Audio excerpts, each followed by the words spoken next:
네,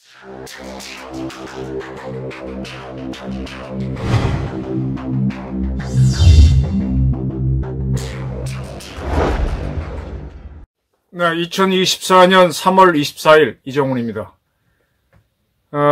세종갑 민주당 후보인 이영선 변호사를 이재명 민주당 대표가 공천을 취소하고 민주당에서 제명을 했습니다. 이 사건은 다 보도가 됐습니다. 그런데 이영선 후보를 이렇게 날릴 정도라면 이재명은 더 많이 날려야 됩니다. 지금 이영선 변호사를 저렇게 당적을 박탈하고 공천을 취소한 사건, 우리는 뭔 일이 있구나 하고 가볍게 넘어가지만 제가 조금 알아봤더니 어이구 싶어요. 그리고 이 이영선을 이재명과 비교하면 이영선은 뭐라 그럴까, 그냥 일각이고 이재명은 빙산입니다. 이재명도 이영선과 같은 참 부끄러운 일이 터져 나올 겁니다. 그런데 그가 뻔뻔하게 22대 총선을 야당에서 지휘하고 있습니다. 하나씩 설명드리겠습니다. 세종갑 공천을 따낸 이영선 후보를 이재명 대표가 갭투기 의혹이 있다면서 팔 하나를 떼려는 심정으로 고통스럽고 안타깝지만 당과 국민에게 용서하지 못할 지었다며 공천 취소, 동시에 당에서 제명해버렸습니다. 그리고 밝히는 게 그와 그의 부인은 아파트를 4채 갖고 있고 오피스텔을 6채 갖고 있는데 공천을 신청할 때는 자기 재산사항을 각 당에다 신고를 합니다. 이 자기 당에 신고했을 때는 아파트 한 채하고 오피스텔 하나만 있다고 신고를 했다.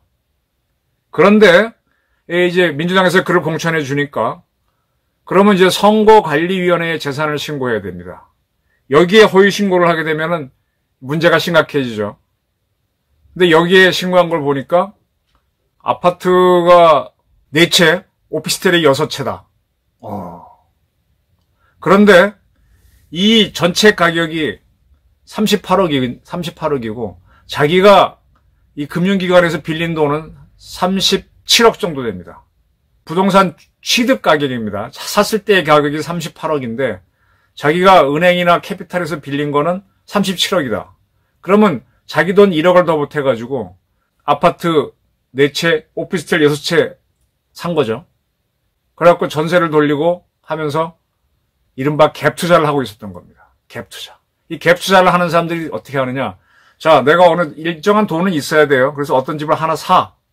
이걸 1억에 산단 말이에요. 그건 완전히 내 돈으로 사는 겁니다. 그리고 한 7천만 원에 이제 전세를 줍니다. 그럼 7천만 원을 내가 받죠. 그거 갖고 또 7천만 원짜리 사서 5천만 원 전세를 주고 5천만 원 또 뽑아가지고 또 5천만 원을 산 다음에 4천만 원 전세를 줍니다.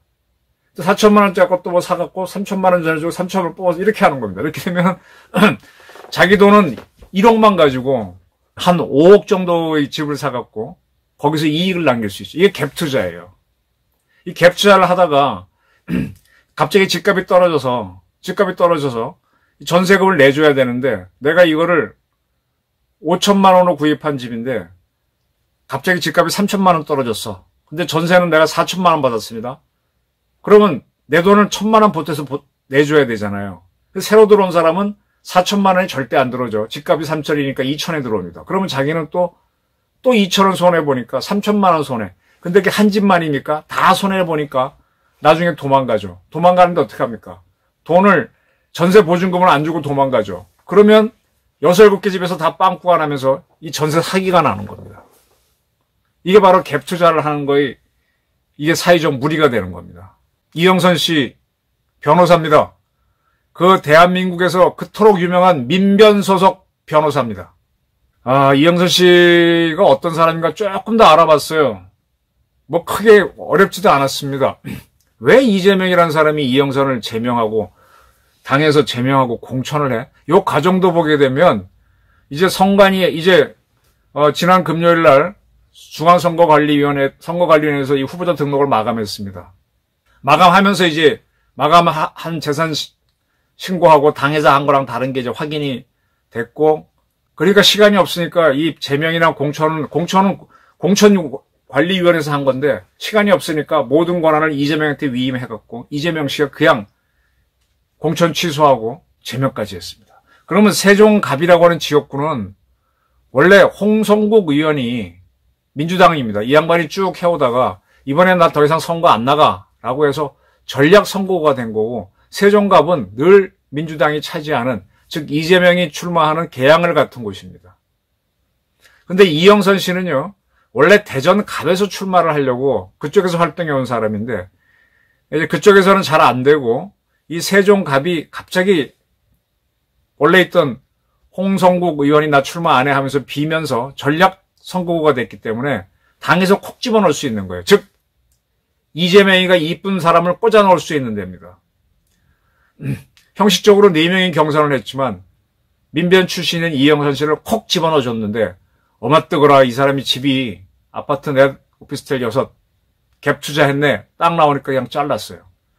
과연 이것만으로 이렇게 한 걸까요? 이분이 갖고 있던 집은요, 아파트는 일산에 하나, 인천 서구에 둘, 세종에 하나가 있고, 오피스텔은 경기도 화성, 수원, 대구의 달서, 대전의 유성, 경기, 궁등에 있었습니다. 근데 이 양반이 참 재밌는 게, 성관위에 신고한 거는 허위가 되면 문제니까 자기 재산은 1억 2천만 원이라고 그랬습니다. 그런데 자기가 빌린 돈은 37억 6,800만 원. 그런데 아까 그 10개의 집을 사는 데는 38억 얼마가 들었어요. 자기 돈 1억이 더 들어갔죠. 그러면 거기다가 자기가 재산으로 갖고 있는 거는 1억 얼마라 그랬으니까 이상한 거죠. 그래서 이제 뭔가 이상하다, 감을 잡은 겁니다. 이런 그거요, 대전에서 이 전세 갭 투자로 인한 전세 사기 사건을 막기 위한 민주당 대전시당의 전세 사기 대책 타스크포스 단장을 했습니다. 작년에. 요거를 빼박도 못하게 보여드릴게요.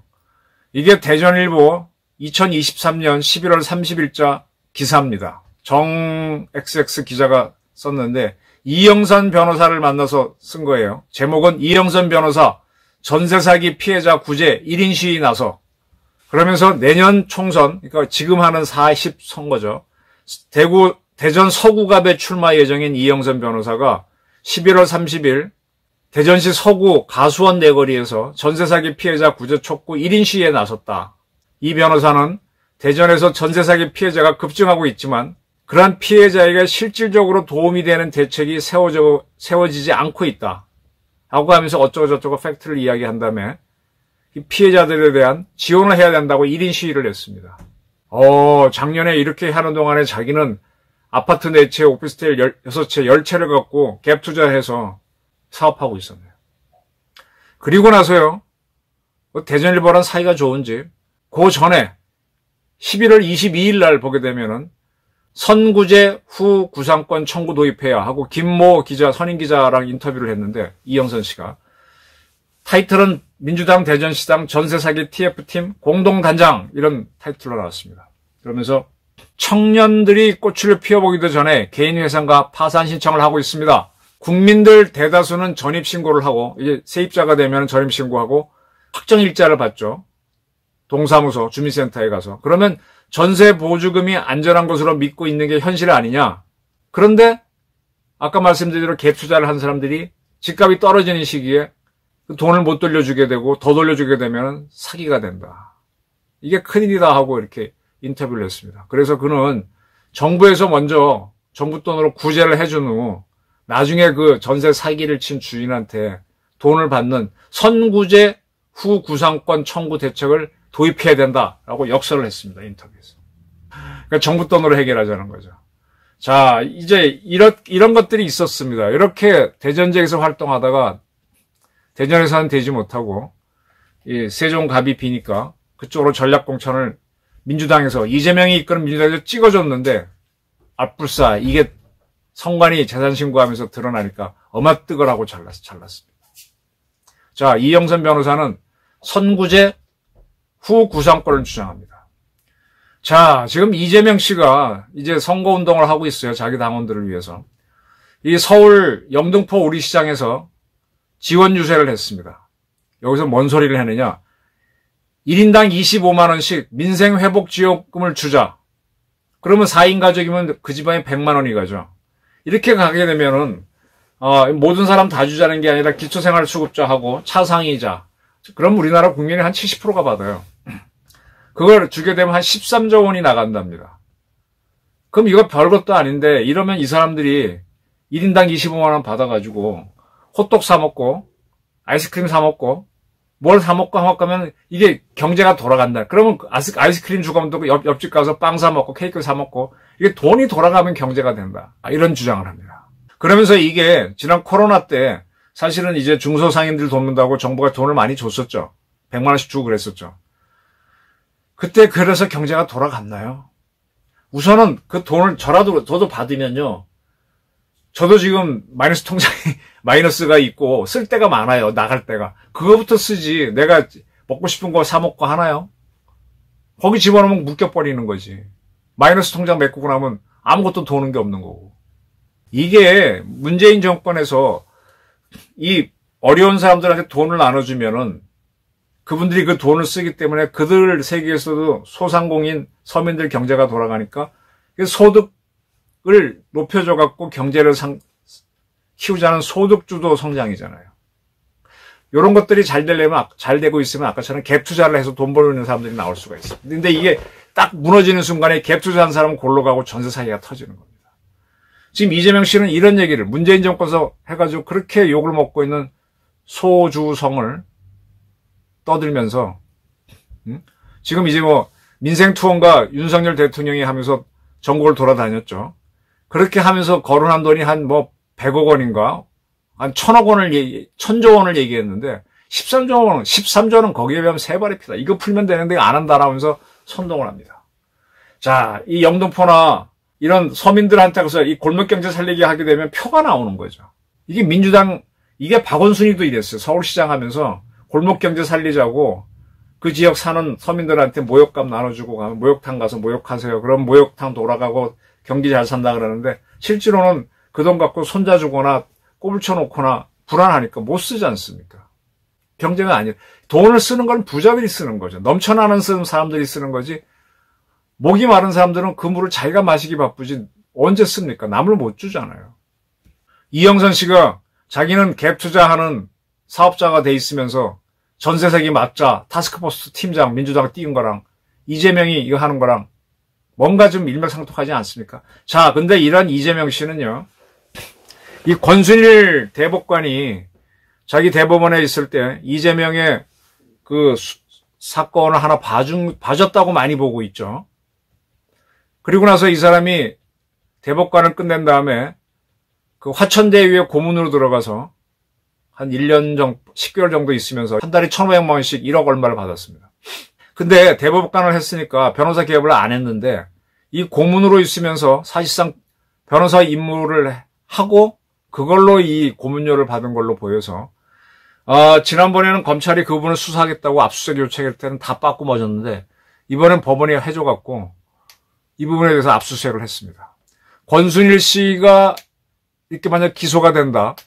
먼저 그 전에 박영수 특검 했던 박영수도 이제 기소가 됐죠. 권순일이가 기소가 되면 권순일 씨가 무죄를 줬던 이재명도 위태로워집니다. 이재명 씨는 지금 법화 비리부터 빠져나갈 방법이 없어요. 하나가 더 추가되는 거죠. 그러니까 이재명 씨가 서민 코스프레 하지만은 화천대유 이런 걸로 어떻게 했는지는 아직 다 드러나지 않았습니다. 그런데 이영선 변호사를 확 잘랐어요. 자기가 봐도 그거는 자기한테 불리하니까. 근데 사실은 더 큰 도적놈은 이재명이다. 제가 계속 이재명을 잡범이라고 그러고 잡범이에요, 잡범. 이영선 제명한 이재명. 지금 다 썩어 빠진 주장인 소득주도 성장, 골목경제 살리기를 하는데 부끄럽지도 않나요?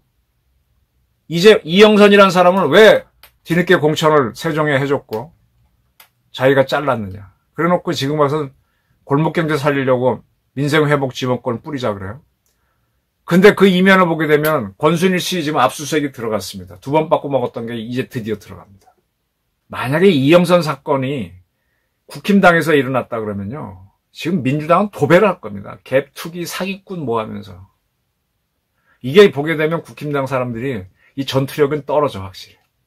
물론 이재명이 빨리 자른 것도 있긴 하지만 자르든 말든 뭐 지금 런정섭 도주대사 사건 별거 아니잖아요. 그렇게 떠들어서 이 대사가 호주에서 들어오기까지 했지 않습니까? 그래놓고 들어오니까 지금 가만히 있잖아요.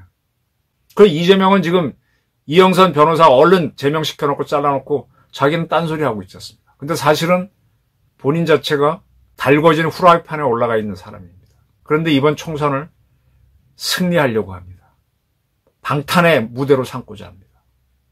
그런데 그러한 조국도 마찬가지고 그러한 이재명 조국 쌍끌이 사기에 박수를 치는 사람이 너무 많습니다. 골목 경제 살리려고 민생회복금, 회복지원금 주면은 경제가 일어날 것 같아요. 그러면 지금 상속세 줄이겠다, 뭐 세금 줄이겠다 하고 막 하고 하는 윤석열 정부는 바보라서 그렇게 합니까? 세금 줄여서 경제 일으키고 하는 거는 만국 공통입니다. 소득 주도 성장으로 경제 일으킨 건 전 세계 사례가 없습니다. 이영선을 자르려면 이재명은 어떻게 해야 된다? 스스로 판단해 보시기 바랍니다. 감사합니다.